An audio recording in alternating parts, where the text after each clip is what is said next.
In this course, we are going to be using Microsoft Excel to do various statistical analyses.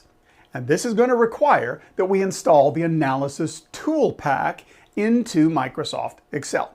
I'm going to show you how to do this installation in Windows. Here you can see that I've opened up a fresh workbook. We will begin in the ribbon. I want to show you something. If you go to the Data tab, you'll notice that this area is blank. There's nothing here.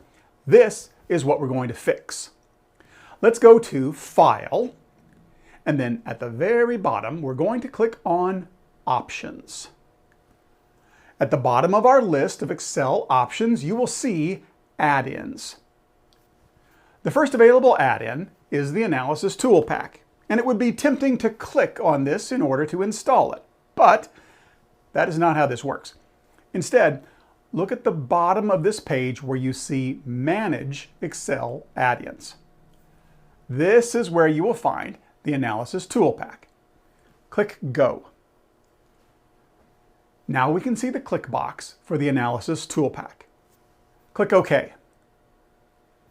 Let's make sure the Analysis ToolPak has been properly installed.